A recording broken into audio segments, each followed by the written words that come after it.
So good evening, everyone. It is so good to see you here, and I first want to begin by thanking you for taking time to come together this evening as a community. And I'm going to start with something that many of you have seen, and if you've received any type of information from MCPS, take note that inscribed atop Montgomery County Public Schools official documents, letters, parchment, our community encounters a reminder of our system's core values: excellence, equity, respect, learning, and relationships. All of us in this room and across our world-class school system reach for those values every day. We move towards them, but we rarely, if ever, fully achieve them. What we seek to do is close the gap between who we profess to be, who we want to be, and who we really are. In 2020, as America found itself amid a national racial reckoning in the aftermath of George Floyd's murder, it was not enough for Montgomery County Public Schools to merely take a stance against racism and bigotry and hate, or to just condemn these forces, or to simply state our raw shock and disbelief and horror. With our students and staff grieving, they were taking to our streets in agony and calling on us to do better.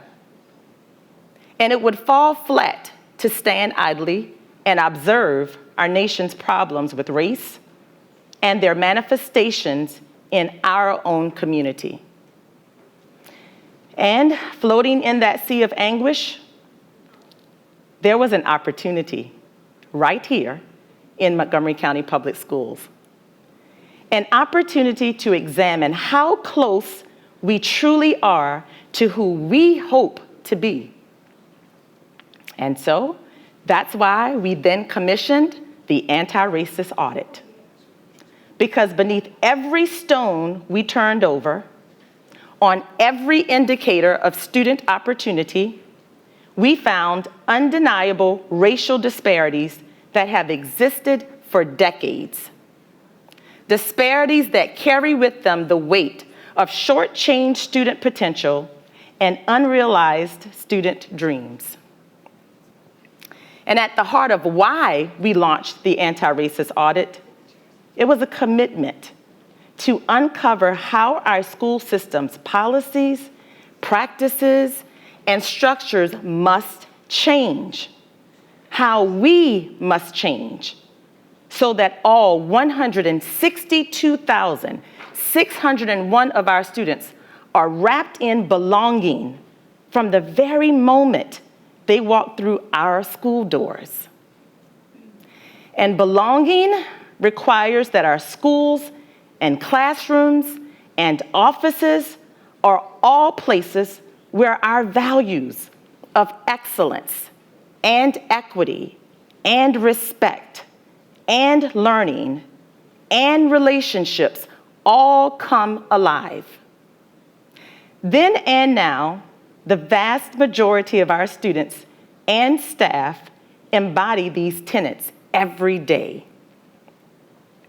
Over the last few months, we've been reminded of why our school system launched this audit, of why we committed ourselves to belonging here in MCPS.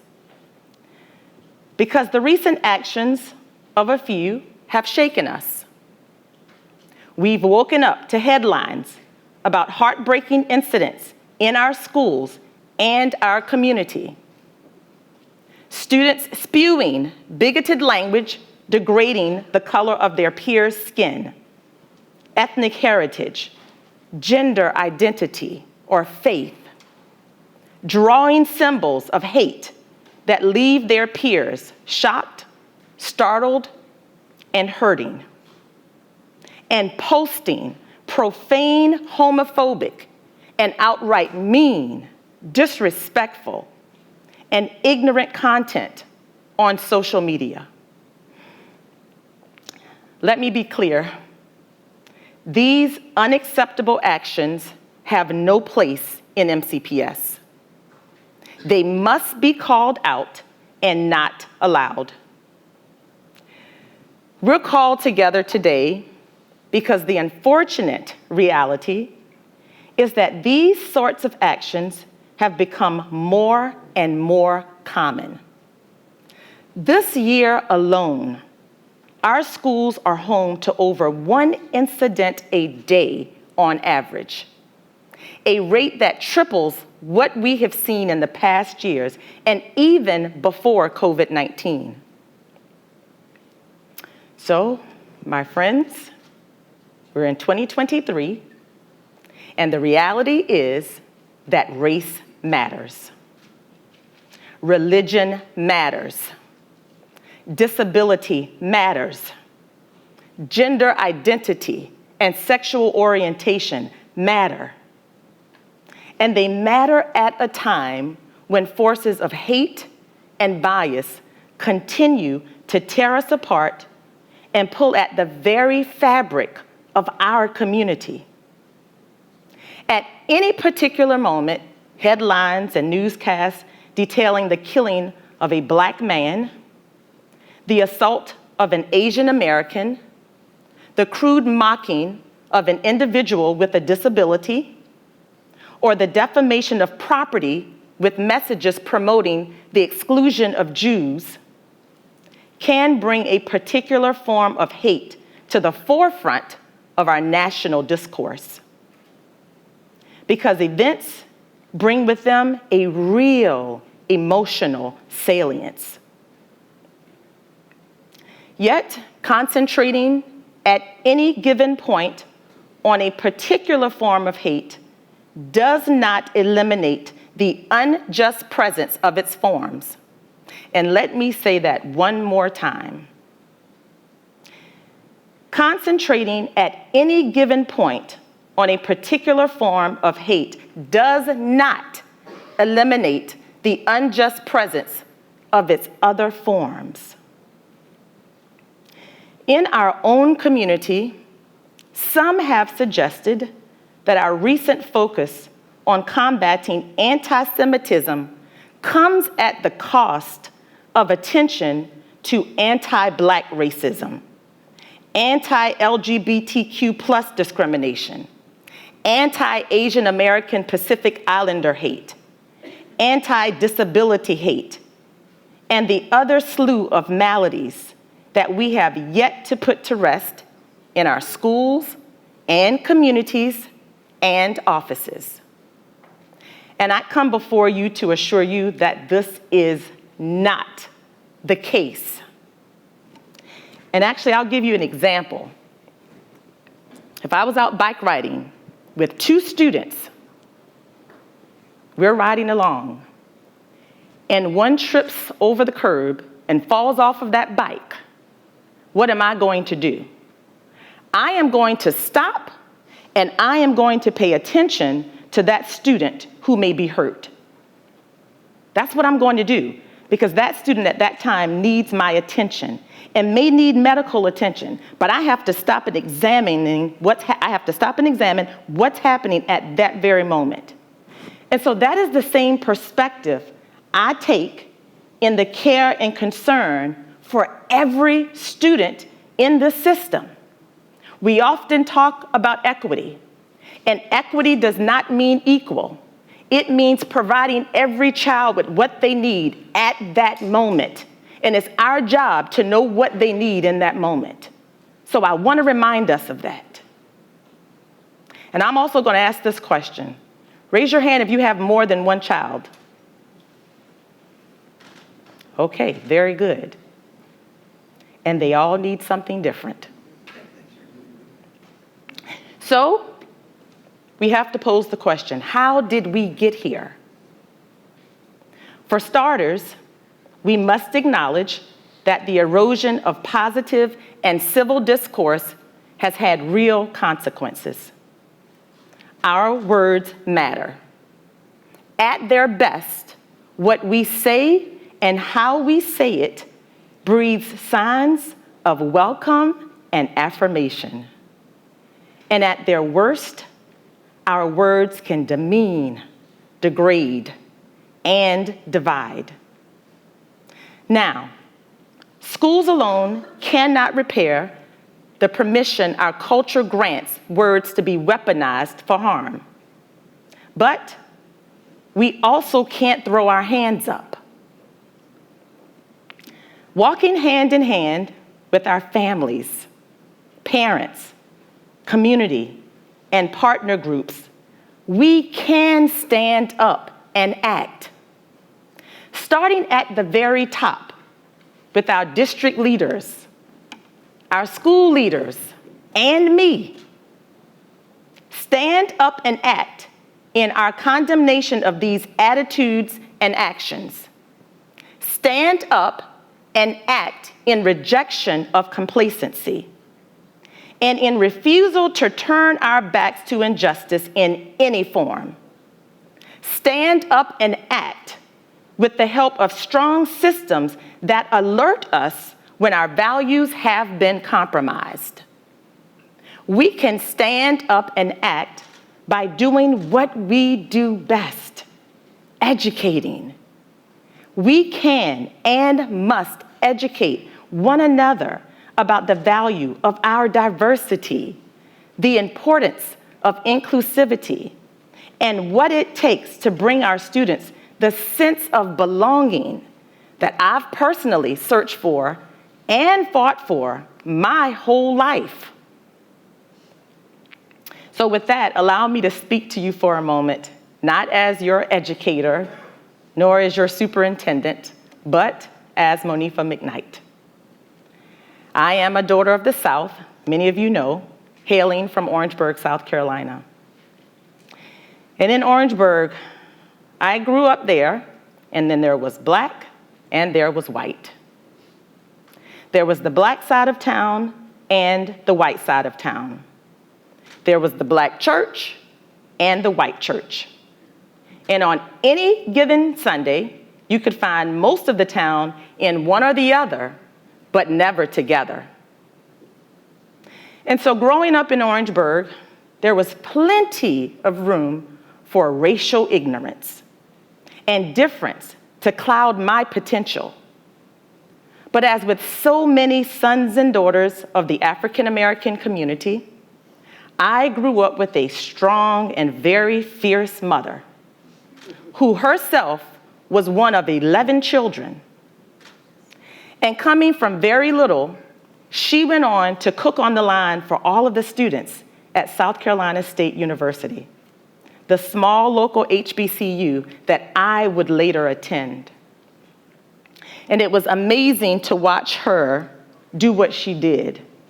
And as she went to work, and she was a mother in my home, she always instilled upon us the importance of service to others. And if you can, you should. And it should never be optional if you can help someone else who is in need of help. And I am grateful for that lesson. And that is the lesson that sticks with me every single day that I get up to come in and serve this community, our community. And going back to Orangeburg, it was in my family in that small town and my faith that taught me that hard work was just how you would get through the day.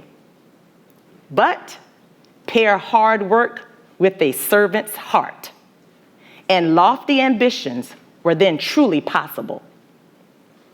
So, 22 years ago, I took my lofty ambitions and brought them right here to Montgomery County to teach what is now the Parkland Magnet Middle School for Aerospace Technology. And it's also in this region that I married a young man at that time from Harlem, New York. And I became the mother of a now 11-year-old son who reminds me every day that I owe all children the same promise that I make to him, and that is to help them live up to their boundless potential. And living up to our potential, that is the human project. And as educators, that is the project of our schools and our school system. That's our project. For MCPS, our project began 163 years ago in a school system that, like many others in the United States, was exclusively built for white students. In 1872, the state established a separate public school for Black students, with our first high school for Black students opening in 1927, a full 35 years after the first high school for white students opened. And it wasn't until 1961, a full 6 years after Brown versus the Board of Education, that our school system would declare integration complete. And as many would argue, complete in name only. As the school system was desegregating, it was also growing. Between 1950 and 1972, enrollment more than quadrupled from 27,000 students to 127,000 students. But as the school system was growing larger, it wasn't necessarily growing more diverse.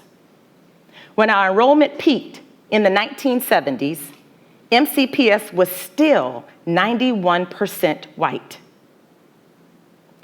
That began to change in the 1980s.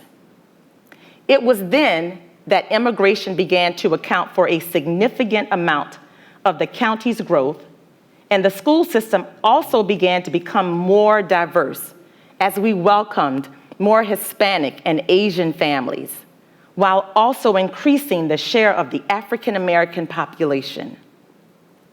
We became more diverse not only in color, but also in the countries our residents came from, the churches and synagogues and mosques they attended, whom they loved, and the size of their residents' wallets.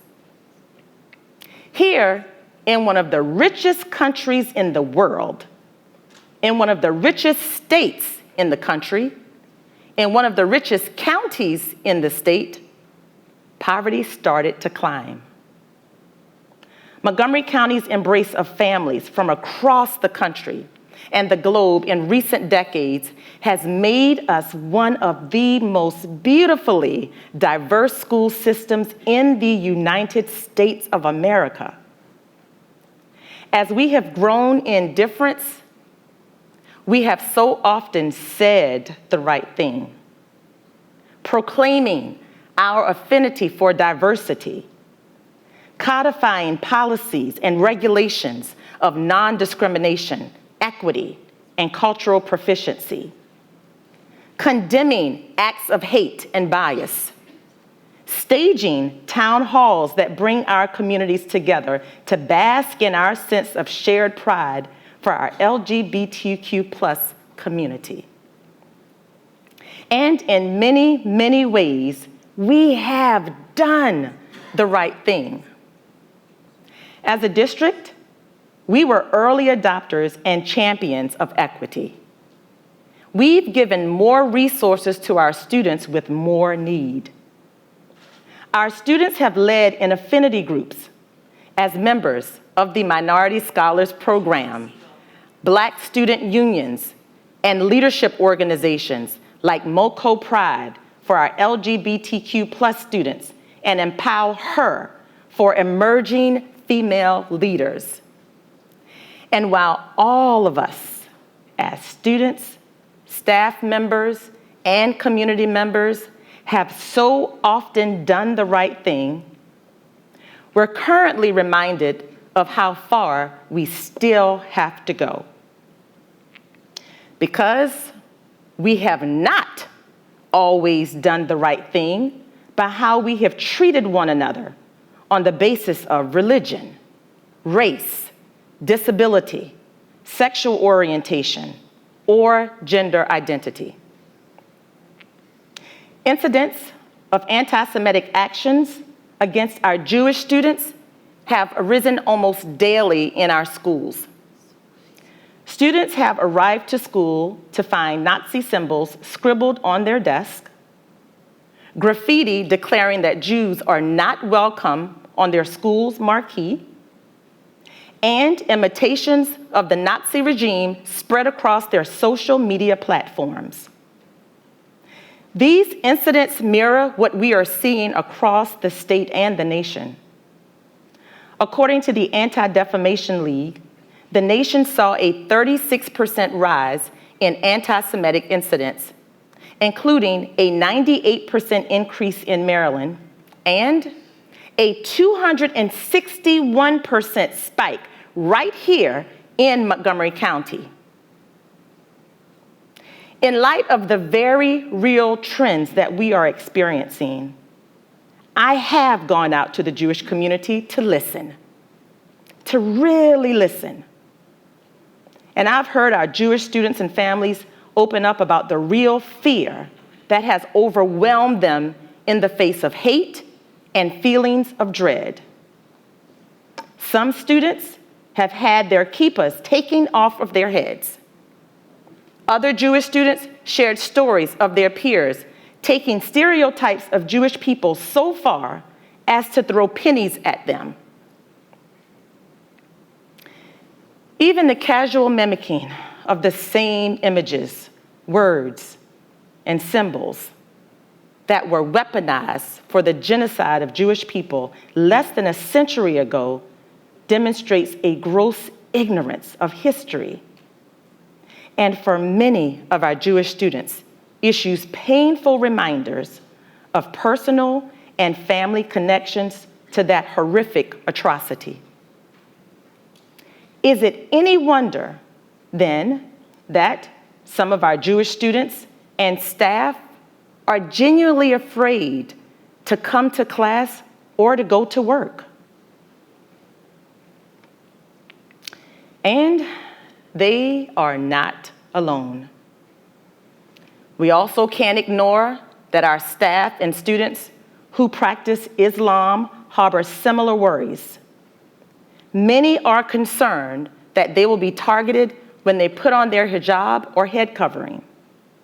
And they fear that their participation in academic and extracurricular activities will be compromised as they fast during the month of Ramadan.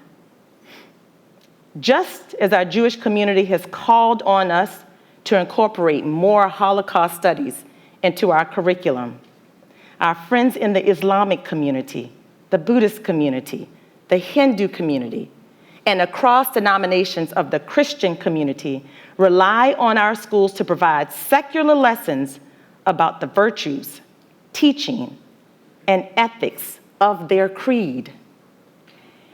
And indeed, we are responsible for teaching students about the history of various faith traditions, in part so that students can understand the deep pain that disrespect and teasing can inflict, and also so that they understand why disrespect and teasing contradict the mutual respect and tolerance that so many of those faiths actually teach.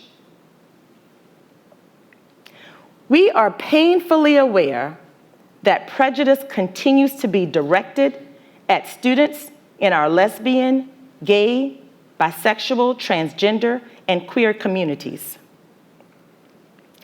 In 2016, when Bethesda Chevy Chase High School decided to shift away from a homecoming king and queen and towards a homecoming court that removed gender and sexual orientation from the selection criteria, it was a big deal that People magazine even showcased it as a part of their barometer of popular culture.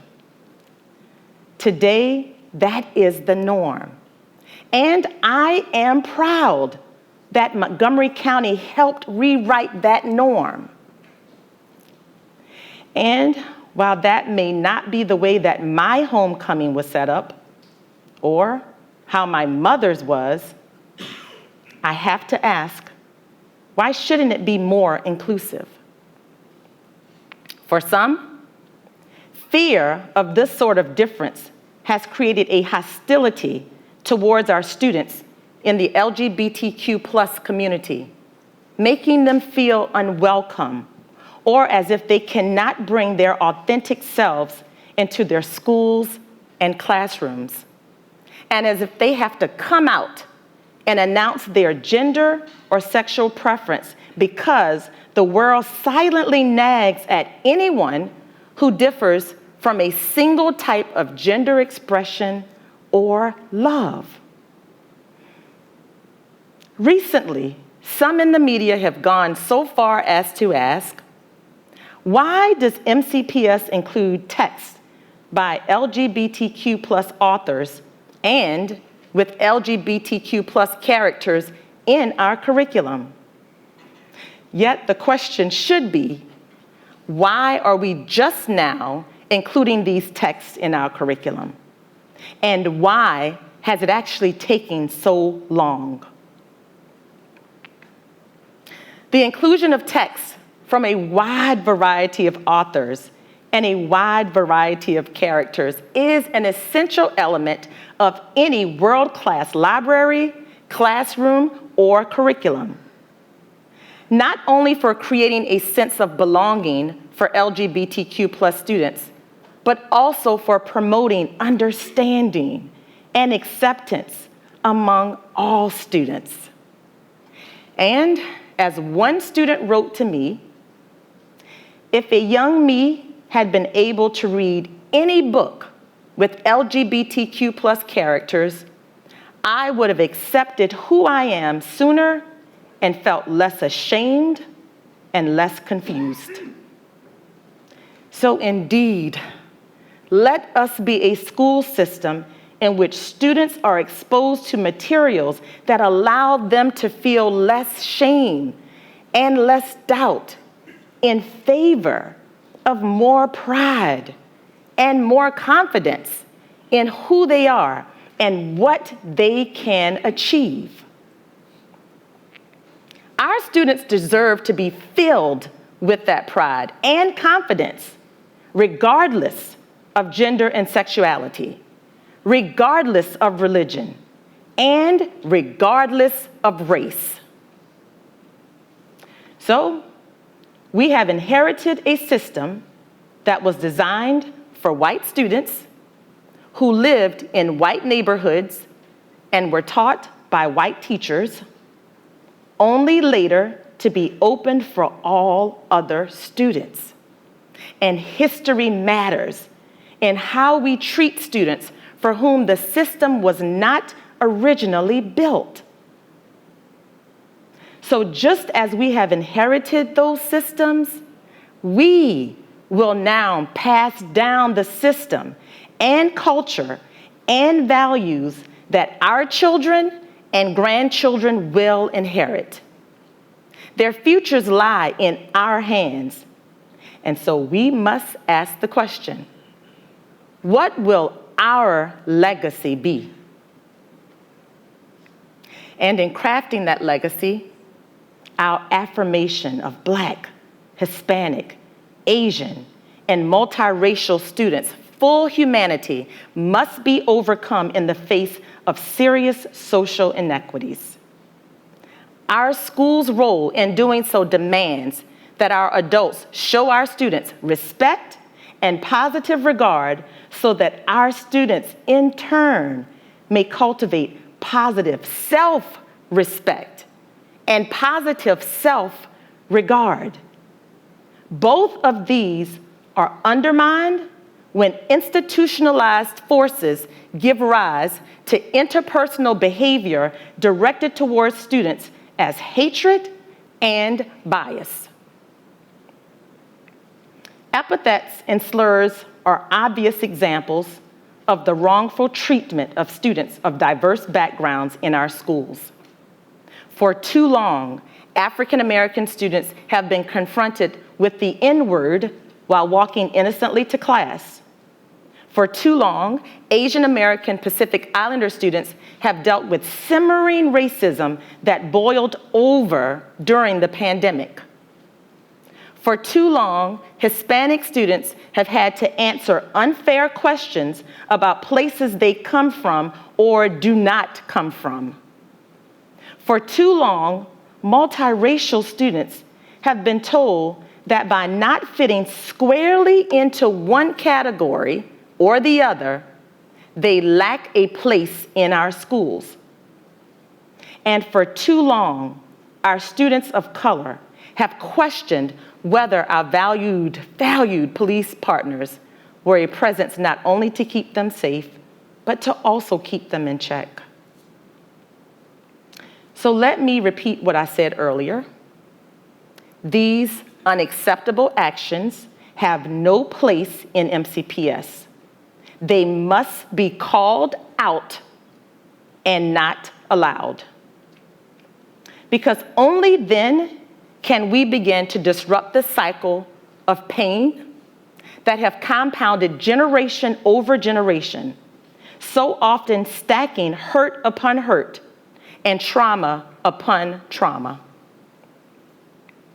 As just one example of this hurt and trauma, Black and Hispanic students are time and again subjected to what is sometimes called the soft bigotry of low expectations, but what I would consider more accurately the piercing bigotry of low expectations.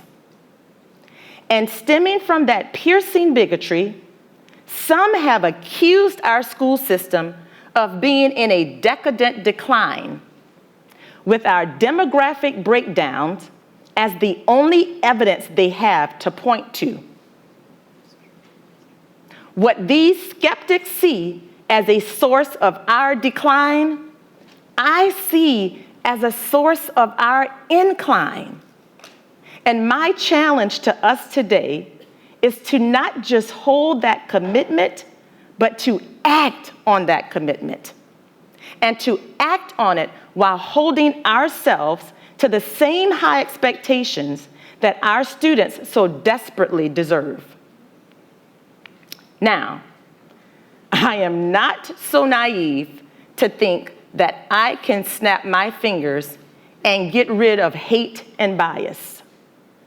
Nor am I so naive as to think that those efforts will be straightforward or somehow less complicated under the leadership of an African American superintendent. And I'm going to say that I'm going to venture to believe that some think that because I am an African American superintendent, I can make it happen quickly. And I promise you, if I could, I would. For myself, for my child, and for the experience of so many others I know have had that have made the journey difficult. But I also refuse to concede to the cynics who claim that the sort of hate and bias we are seeing is an inevitable, irreparable byproduct of embracing the pluralistic and multicultural and multi-ethnic project that democracy demands of our schools. I know that we can do this in Montgomery County. We can do better because I have seen better time and again in the 21 years that I have devoted to the school system. I have seen better in the determined faces of our students who have organized walkouts to say that anti-Semitism and hate have no place in our schools.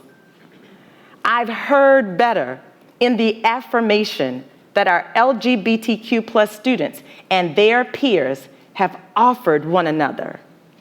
I have felt better in the energy that our students bring to the Minority Scholars Program, who so rightfully declared at their recent retreat, "We are the blueprint of the future." And I have to tell you, I understand that the blueprint is here in the room today. If you are here and a part of our Minority Scholars Program, please stand.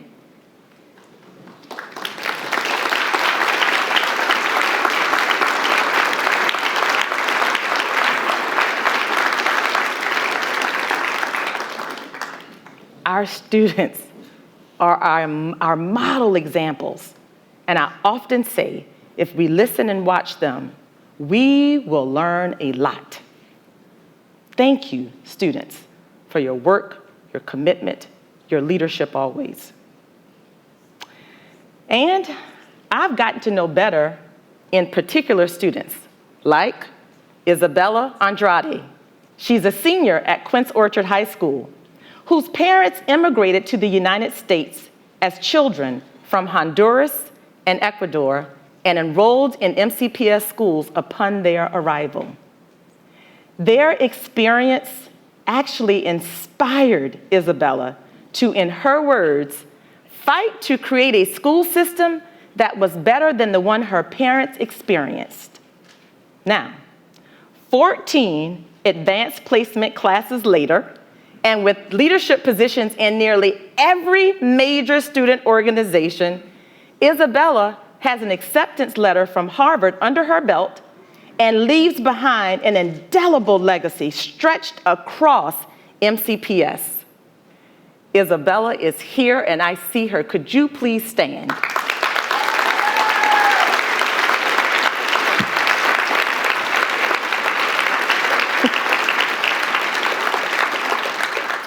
So proud of her and her story. And that's why we must tell our stories. And I've also witnessed better in students like Grant Scott. Grant is a graduating senior at Wheaton High School who spends his mornings at an apprentice at our MCPS print and graphics shop. Grant recently used the career training he received in print operations from our Thomas Edison High School of Technology to produce stunning banners that adorn our county's historic celebration of the Divine Nine Council of Black Greek organizations. When he graduates this spring, Grant plans to continue working full-time in our print shop while he pursues higher education. And unfortunately, Grant is recovering from an operation and he cannot join us this afternoon, but he is watching and we are so proud of him. Thank you. Thank you. Time and again, our students and staff offer us irrefutable evidence that the sparks of innovation, care, and compassion for fellow students, the exhibits of consummate excellence, are alive in our school system every day. We know our students are capable of becoming outstanding, compassionate citizens. And we also recognize that misguided actions and attitudes that stand in their way are not intractable.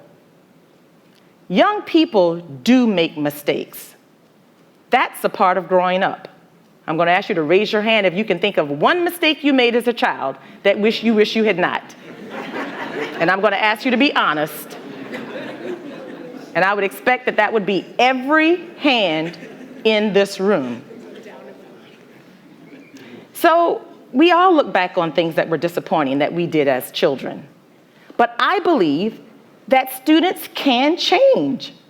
I have to believe that. All of the adults who work with our students have to believe that, because otherwise, education would be a futile enterprise. What is important is not who a student is at a given point in time, but who they become when they leave us. Now, let me be clear about this. I am not excusing behaviors or actions, nor dismissing the need for consequences and discipline. Another lesson I learned from my mother. In fact, fair and appropriate discipline plays an important role in how students will become better versions of themselves. Fair and appropriate means that parents are a presence in our schools in confronting issues together with their child in a conversation with school administrators. But it does not mean publicly shaming our students or conveniently convincing ourselves that we can suspend our way out of this. At the same time, we have to stop just reacting. Stop addressing these incidents one at a time. This is one reason why we have commissioned the comprehensive anti-racist audit in the first place. And that's why we are acting on the audit's findings on the basis of our theory of action, a strategy for change that proposes that if we differentiate resources to meet specific needs of schools and communities, build staff capacity to create anti-racist learning environments in which all students can learn and thrive, and consistently utilize structures of accountability, then the expectations for what students and adults should know and be able to do will be clear. Adult expertise will increase, and student outcomes will improve. And in line with that strategy, MCPS is embarking upon a series of critical actions that we are undertaking in response to all hate, bias, and discrimination along the lines of race, religion, gender expression, sexual orientation, or any other personal characteristic. Some of this work is well underway, some is in development, and some will be launched in the near future. Moving forward, we will do more in our continued fight against all hate. First, we will be tightly coordinated to prevent and respond to incidents of hate and bias. Diluting responsibility leaves too much to chance. We will identify key experts in equity, cultural proficiency, and non-discrimination to respond to incidents and strictly scrutinize our system's decisions for evidence of equity.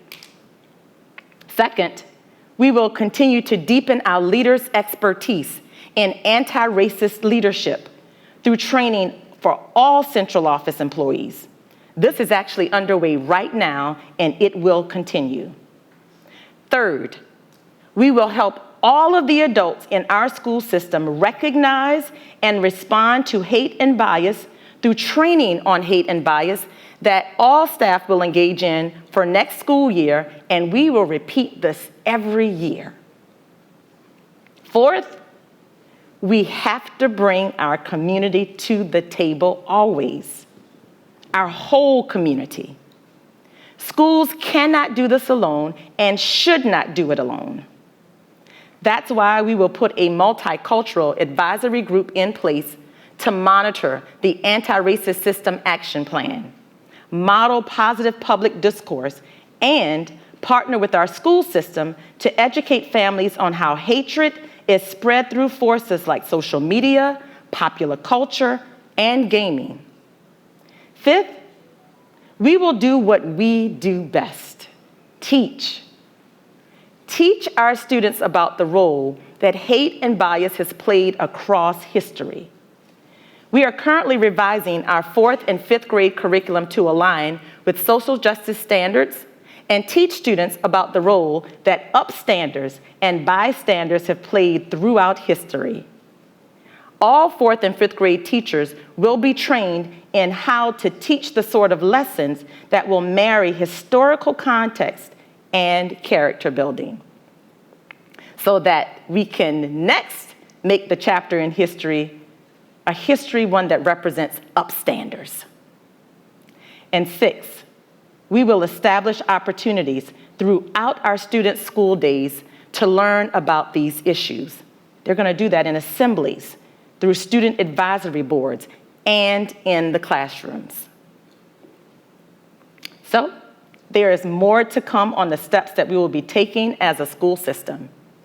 More to come in the comprehensive anti-racist system action plan that will be presented and in front of our Board of Education and to the community in our May 11th meeting. And I would like to thank our board members for their commitment and strength to keep the school system strong and thriving for our students and community.